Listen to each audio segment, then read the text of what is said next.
Guys, once again, welcome to Sarifa Farm. For today's video, mga kapatid, I would like to teach you how to plant sweet 16 F1 watermelon.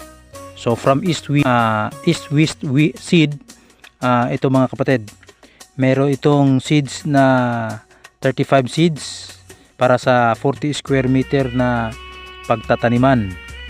Okay, ang dapat magtanim mga kapatid na month is mas mabuting April or galing sa January, February, March, April.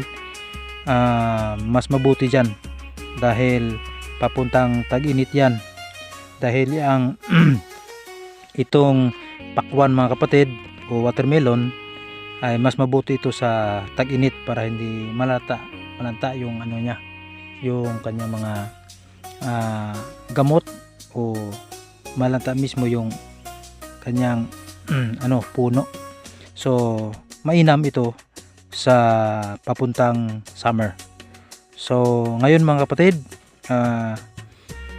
ang una ko pong sabihin sa inyo sa yung hybridity nito, 97% at germination 85 papuntang pataas.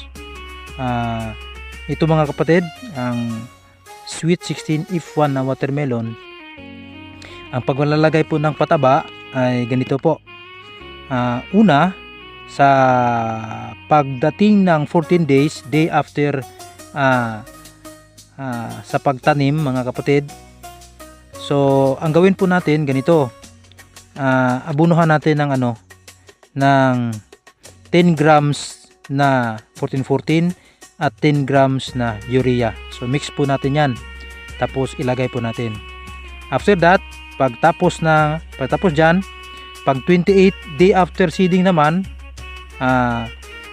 dapat ang ilagay natin urea 10 grams mix into 0060 high na potassium. So 10 grams mga kapatid. Okay, so tapos pagtapos nyan, day after seeding, 42 days na, pag 42 days, lagyan po natin ng 14-14, 20 grams na at 10 grams na potassium. What I mean mga kapatid, phosphorus pala, phosphorus. So ngayon, pag last na mga kapatid, 46 days na, yan, namumunga na talaga yan, is 20 grams na 14-14. So complete. Until such time 14-14 na lang yung hanggang mag harvest mo. So mga kapatid, hanggang dito na lang. Salamat sa walang sawang pag subaybay sa Sarifa Farm. God bless.